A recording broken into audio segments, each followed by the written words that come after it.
Ladies and gentlemen, please welcome former Governor of South Carolina and Ambassador to the United Nations, Nikki Haley.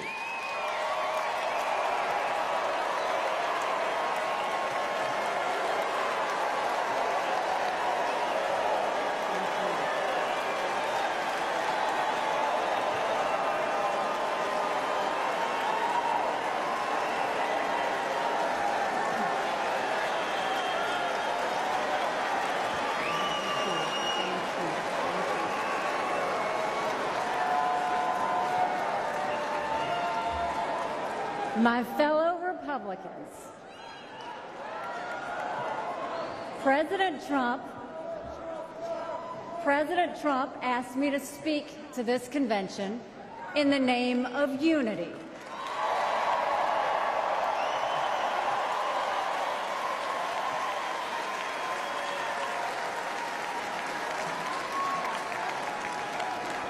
It was a gracious invitation, and I was happy to accept.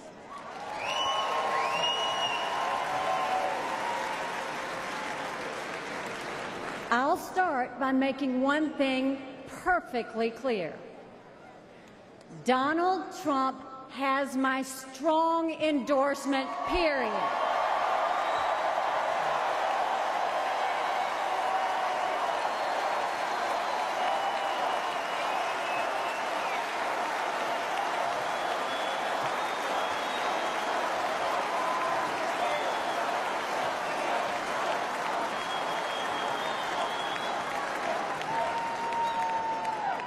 Our country is at a critical moment. We have a choice to make.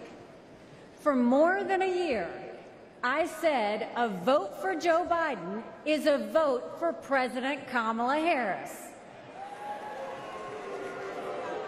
After seeing the debate, everyone knows it's true.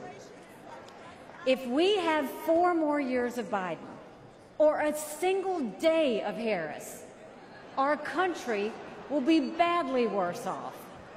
For the sake of our nation, we have to go with Donald Trump.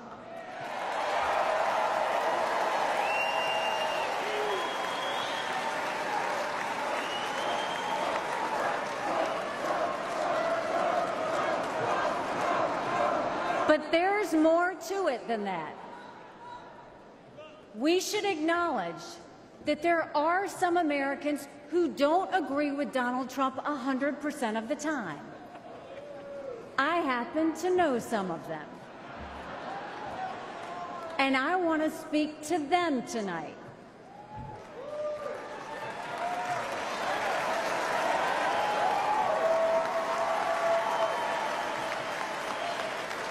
My message to them is simple.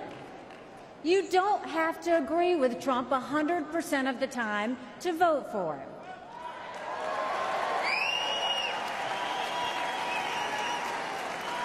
Take it from me, I haven't always agreed with President Trump. But we agree more often than we disagree.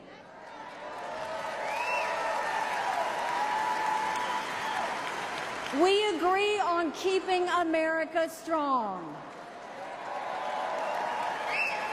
We agree on keeping America safe.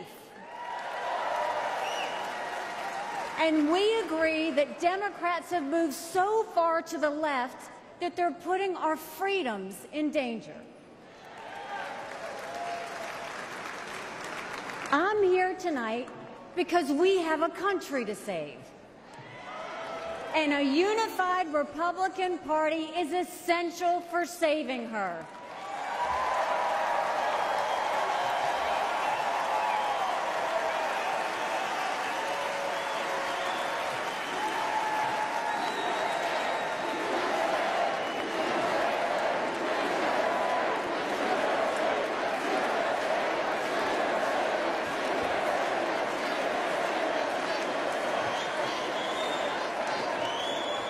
For those who have some doubts about President Trump, I want to tell you a few things about the Commander-in-Chief I know and worked with.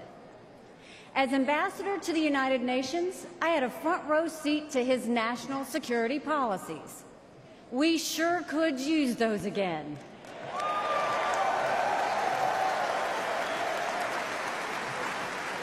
Think about it. When Barack Obama was president, Vladimir Putin invaded Crimea. With Joe Biden as president, Putin invaded all of Ukraine. But when Donald Trump was president, Putin did nothing. No invasions.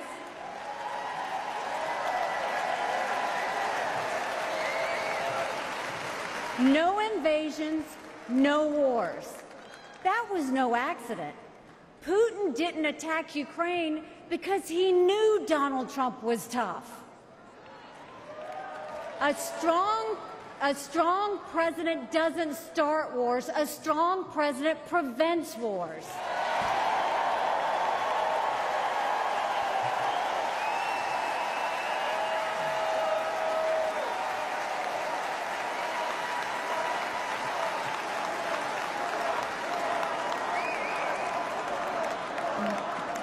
Then look at the Middle East.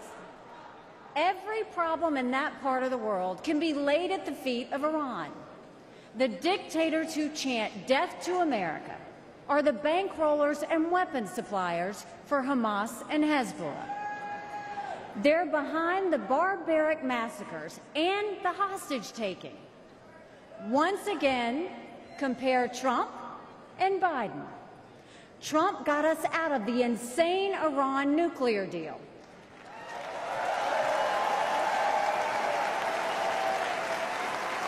He imposed the toughest sanctions ever on Iran. And he eliminated the arch-terrorist Qasem Soleimani.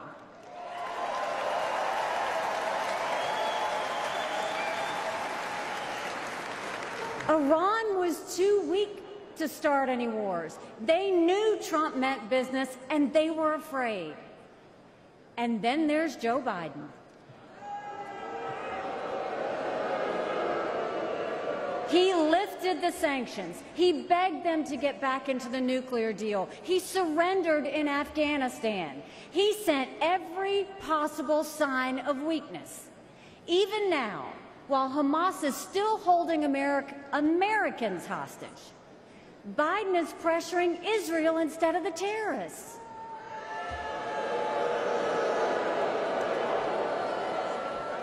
Between Israel and Hamas, Donald Trump is clear about who is our friend and who is our enemy.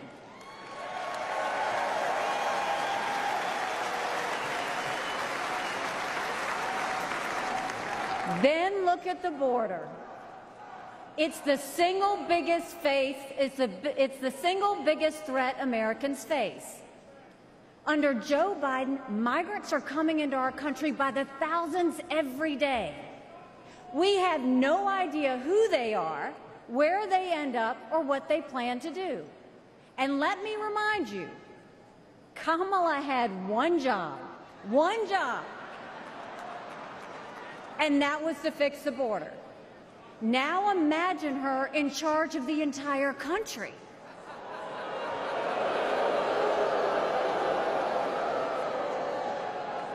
Under Donald Trump, we didn't have the border disaster we have today, and we won't when he is president again.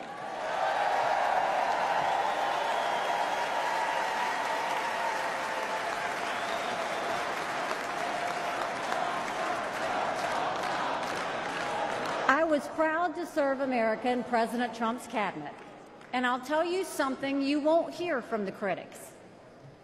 He appreciated advice and input. Americans were well served by his presidency, even if they didn't agree with him on all things. Now, to my fellow Republicans, we must not only be a unified party, we must also expand our party.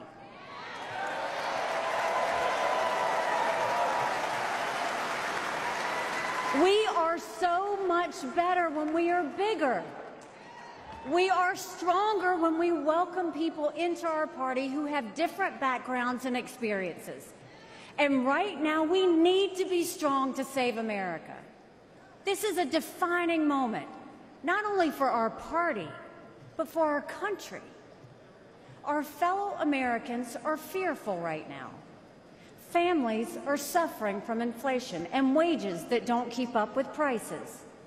Young people are being indoctrinated to think our country is racist and evil. The Jewish community is facing an obscene rise in anti-Semitism. Too many minorities are trapped in communities devastated by crime. Our foreign enemies win when they see Americans hate each other. They see that today, whether it's on college campuses or in a field in Butler, Pennsylvania.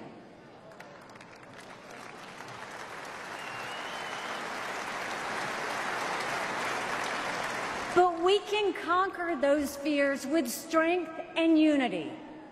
No president can fix all of our problems alone. We have to do this together. America has an amazing ability to self-correct. In this moment, we have a chance to put aside our differences and focus on what unites us and strengthens our country.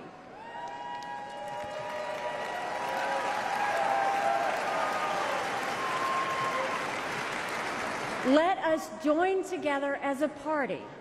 Let us come together as a people, as one country, strong and proud. Let us show our children and the world that even on our worst day, we are blessed to live in America. God bless you. Thank you. God bless the United States of America.